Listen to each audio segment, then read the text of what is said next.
what is value?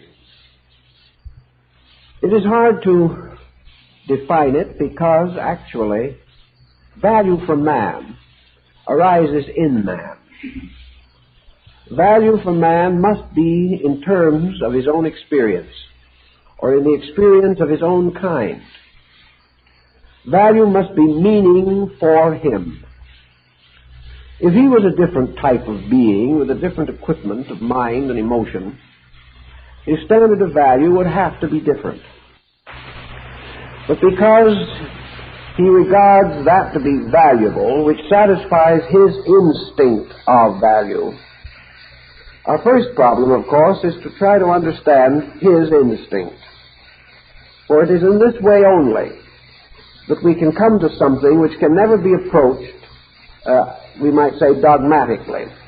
Value can never be always the same for all people. Yet we do observe one thing, and that is that certain value has a tendency to gradually take over in the admiration of peoples. That which is good usually comes to be recognized as good. But this often takes quite a long time, especially if the creator of the objects is in advance of his own day or has a vision beyond the horizon of his contemporaries. We can take, for example, the problem of a painter who is doing a landscape. Perhaps it is a painter who lived long ago, during the Sung or Ming dynasties in China. His landscape consists of a mountain, a tree, a waterfall, and a house. Now, actually, these elements are not unique or especially rare in art. But we can say to ourselves, where on this piece of silk should these objects be? Here is a large piece of silk with quite a design on it, perhaps a mountain and a valley. Where should the house be? The artist, the great artist, can only answer that the house must be where it has to be. Somewhere in that painting there is the place, and the only place, where that house is exactly right. It is only the intuitive skill of the artist that can determine that precise place. If he is an amateur, he will not be correct, and those who come after him will know that he is an amateur. If his judgment is not sound, he will be mistaken in some way. Some value of his picture will not be valuable. Therefore, when we see a great painting, when maybe centuries later this picture of the landscape is hung in one of our great galleries, we say to ourselves, is it not remarkable that this house is exactly where it ought to be? We have the mysterious intuitive power of sensing this rightness. We could not have put it there ourselves. We are not perhaps the great artist. But we recognize that it is where it belongs. Therefore, the picture becomes acceptable to us. And because it is acceptable to many, it becomes rare. And because it becomes rare, it becomes expensive. And in the long run, we buy as art that which has a certain rightness about it.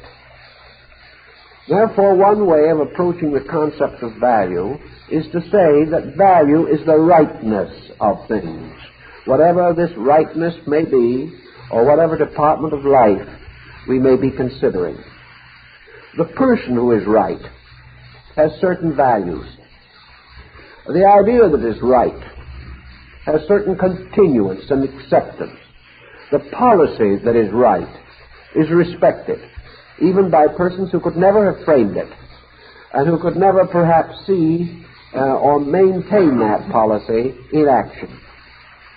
So one thing in our quest for value that we intuitively seek is rightness. Rightness is that which satisfies some instinct, some intuition within ourselves. And how does the average person achieve this sense of rightness? One great collector of Oriental porcelain said that there is only a single path composed of two procedures by which rightness can be determined. One is comparison, and the other is intuition. By comparison, we perceive relative degrees of rightness. By intuition, we go beyond this and sense pure value. So wherever we are looking for that which is better, we look by means of comparison. We see things that are not as good. And in this pattern, betterness stands out by comparison. Also, if the object is something with which we are unfamiliar, or by which no comparison can fortunately be made, then we must depend upon our own ability to intuit value. What enables us to intuit value? And out of this thought must come the realization that this intuitive power must result from a certain continuing experience. We have to have within ourselves certain knowledge, certain information, a certain body of fact if we are to determine value. Value cannot be decided from our ignorance. It must be decided from certain strength of knowing. And this strength of knowing the Greeks gave much consideration to. Perhaps among the Platonists, Neoplatonists, we had some of the earliest efforts to determine and define value. And their concept was not essentially different from that of the Asiatic. Namely, that value arises in the taste or comprehension of the person who is seeking value. And unless there is a certain degree of value in him, he cannot determine value in anything else. Consequently, we must become educated in the concept of value. We cannot find that which we have no equipment to estimate. We might accidentally hit upon something valuable occasionally, but even then it is not certain that we would not trade it for something of less value, unless our own taste protected our decision. So things which are valuable ultimately come into the possession of those who know value, simply because other persons are not able to hold them. They are not able to recognize that it is important to hold on to that which they do not understand. Now, we use this level of interpretation simply because it has a bearing upon the entire psychic integration of the human being. Art, music, literature become simple symbolic means by means of which we can interpret other deeper and less explainable instincts within human consciousness. We know that in music we have persons of various appreciations, and appreciation itself is a recognition of value. To appreciate, we must have certain capacities. We must have certain knowledge or familiarity. We appreciate the work of a great conductor because we are aware of the nature of the task which he is undertaking, and we know to a measure how it should be done. We may not be able to do it, but we know whether or not he is doing it well. Thus, appreciation becomes a very advanced science in itself. Appreciation is really almost as difficult as the actual performance of an art. To really appreciate, we must be profoundly wise. We must have a great internal value dimension upon which we can call for judgment in time of determination or decision. Man has looked for value in many ways, and perhaps one of the most important considerations in religion and philosophy is the effort to determine that which is most valuable of all things, or certainly a group of extraordinary values. which may be regarded as superior to lesser values.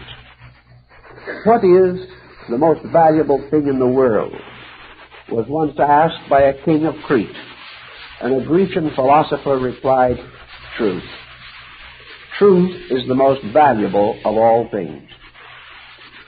Yet in this search for value, there is nothing more difficult to determine than truth.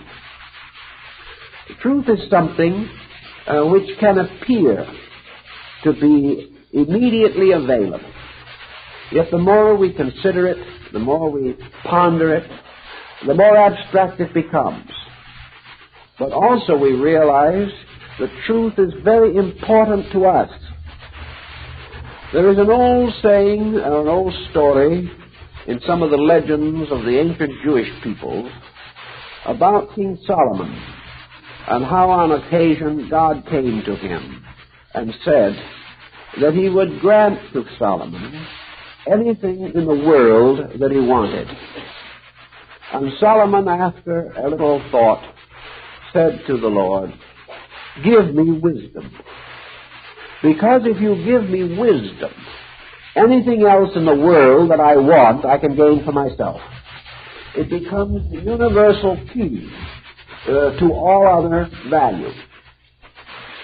Therefore, if truth per se is the ultimate value, then wisdom is the most valuable way or the most valuable instrument by which the individual may be able to come to the perception of that which is true. So to most ancient peoples, wisdom was regarded as a great value, something to be earnestly sought after, something to which we might pray, for which we might pray to deity, that it would be bestowed upon us. Yet wisdom as value is in itself a very interesting thing, because wisdom does not descend miraculously upon the foolish. The cultivation of wisdom is one of the most arduous of all pursuits. Consequently, there is truth in the universal belief that that which is most valuable is most difficult to secure. That which is most valuable requires the greatest contribution on the part of man. The more valuable the thing, the more difficult it is to attain, and the more the human being must give of himself in order to attain it. Wisdom, then, being, to a sense at least, the key to all this mystery, we have to think a little bit about wisdom as value. Wisdom is a kind of value which may or may not be obvious or immediate in the experience of the individual. Wisdom may or may not cause the person to be rich, powerful, influential.